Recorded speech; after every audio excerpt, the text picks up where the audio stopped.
नमस्कार, बहुत स्वागत है आपका। बसंत पंचमी शुभ मुहूर्त क्या है और कैसे ज्ञान के वरदान के लिए अपने बच्चों की पढ़ाई में वो बेहतर करें, इसके लिए एक छोटा सा प्रयोग करें। तो चलिए शुरुआत करते हैं, वीडियो के अंत तक बने रहिएगा। देखिए, मान्यताओं के अनुसार ज्ञान की देवी माँ सरस्वती शुक्ल पक्ष, जो माघ का महीना है, शुक्ल पक्ष की पंचमी तिथि को ब्रह्मा जी के मुख से प्रकट हुई थी और इसीलिए बसंत पंचमी के दिन माँ सरस्वती की आराधना की जाती है। इस दिन पीले, सफ़ेद या गुलाबी रंग के कपड़े पहनकर माँ सरस्वती की पूजा करें तो सर्वोत्तम होगा। और आप पूजा दोपहर के पहले तक कर ले तो सर्वोत्तम होगा। बसंत पंचमी को श्री पंचमी भी कहते हैं। इस दिन माँ सरस्वती, जो विद्या की देवी हैं, उनकी आराधना की जाती है। अब आपके घर में कोई छोटे बच्चे हैं, उनकी पढ़ाई लिखाई आरंभ करने के लिए कोई नई आप कला की शुरुआत करना चाहते हैं तो ये दिन सर्वोत्तम माना जाता है, क्योंकि इस दिन कई लोग गृह प्रवेश भी करते हैं। इस दिन चूँकि इस दिन को अबूझ मुहूर्त भी कहा जाता है। बहुत सारे काम बिना पंचांग देखे होते हैं, जैसे द्विरागमन वगैरह। लेकिन इस बार थोड़ा सा चूँकि यहाँ पर मान्यता है कि इस दिन कामदेव अपनी पत्नी रति के साथ पृथ्वी पर आते हैं और इसीलिए जो पति पत्नी वैवाहिक जीवन में मुश्किलें जिनकी हैं वो इनकी पूजा करती हैं। और माँ लक्ष्मी, भगवान श्री हरि विष्णु की भी आराधना की जाती है। चूँकि ज्ञान की देवी माँ सरस्वती शुक्ल पक्ष की पंचमी तिथि को ब्रह्मा जी के मुख से प्रकट हुई थी, इसीलिए इनको प्रसन्न करने के लिए ये दिन सर्वोत्तम है। इस दिन आप विद्यार्थी हैं, बड़े हैं, पीले बसंती सफ़ेद वस्त्र पहने, फिर पूरब या उत्तर दिशा की ओर आपका फेस होगा। अब बैठ जाइए अपने घर के पूजा स्थान पर ही, या आपने जहाँ भी मूर्ति या तस्वीर रखी है। अब माँ सरस्वती को पीला वस्त्र बिछाकर आसन दें, उन पर स्थापित करें। आपके घर में तस्वीर होगी, फोटो होगी, उसी को कीजिए।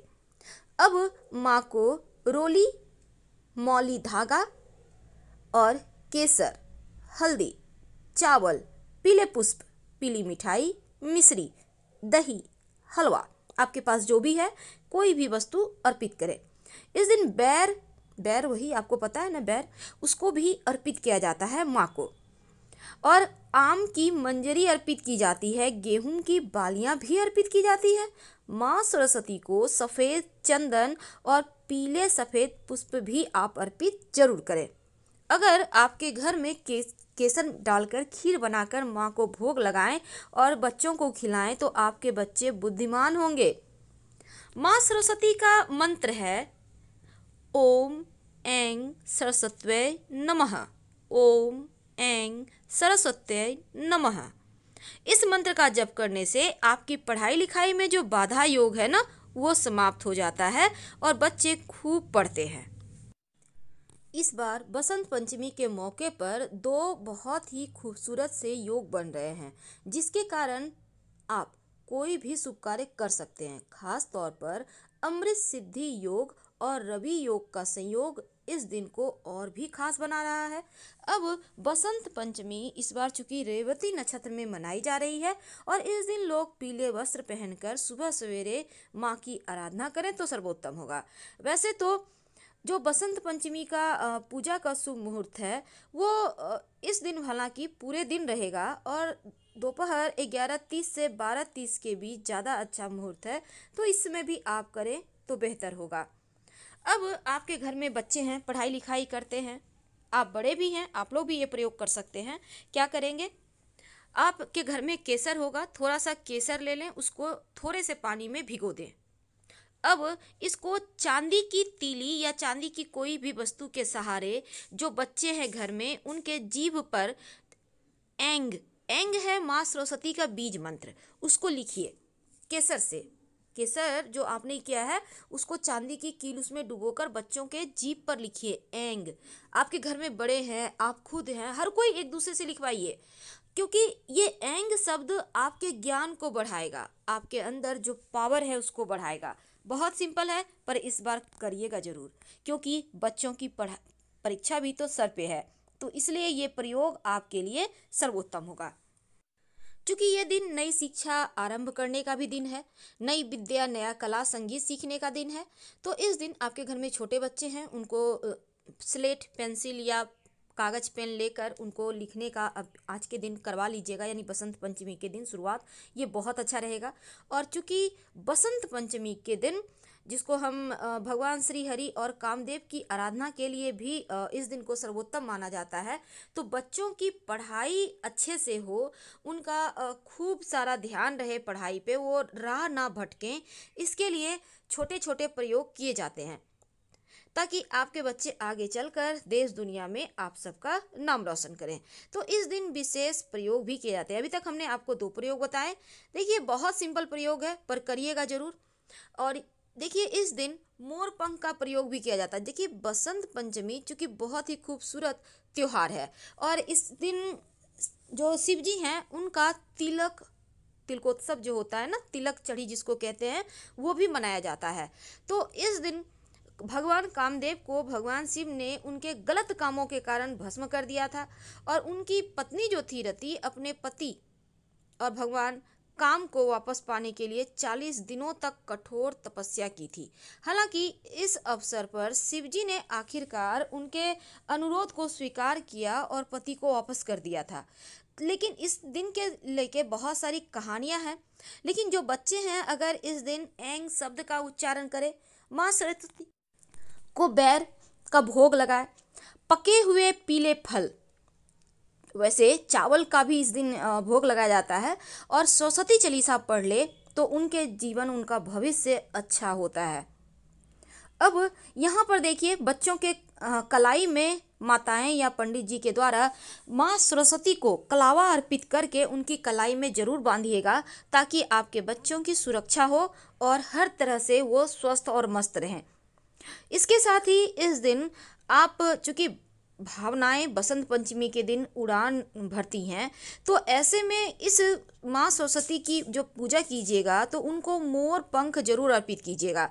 और मोर पंख अर्पित करने के बाद आप चाहें तो 2, 3, 4, 5, आपके घर में ज़्यादा बच्चे हैं तो सभी अर्पित कर सकते हैं, और फिर आप अपने बच्चों के माथे पर सजाइए। बच्चे शैतानी भी कम करेंगे, बुद्धिमान होंगे, क्योंकि भगवान श्री कृष्ण हमेशा ही अपने सर पे मोर पंख सजाते थे।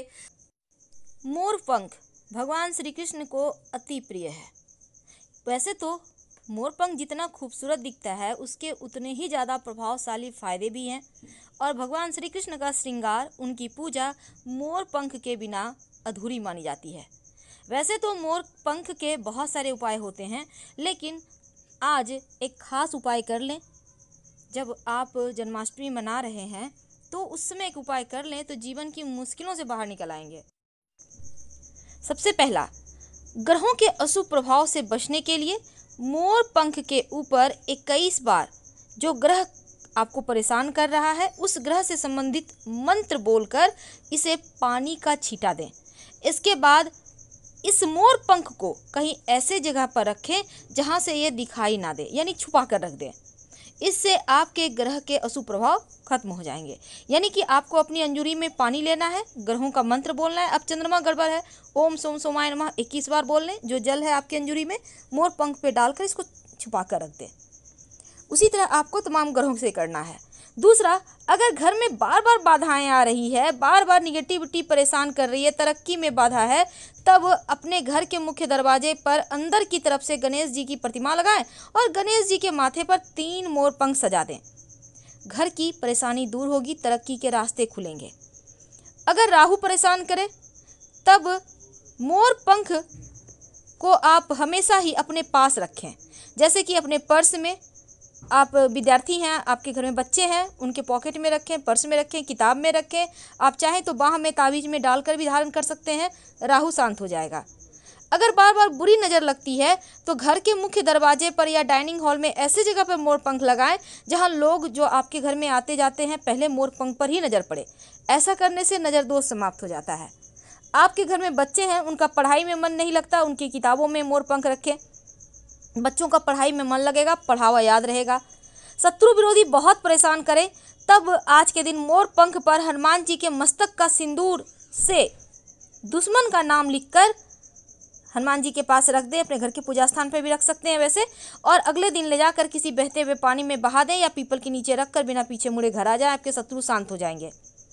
अगर लाख प्रयास के बाद भी मनोकामनाएं पूरी नहीं हो पा रही, बार बार कार्यों में बाधाएं आ रही है, तब आज के दिन राधा कृष्ण के मंदिर में जाकर एक मोर पंख अर्पित कराएं और 40 दिनों यानी कि 40वां दिन ये मोर पंख घर में लाकर स्थापित कर दें, सभी परेशानियां दूर हो जाएगी।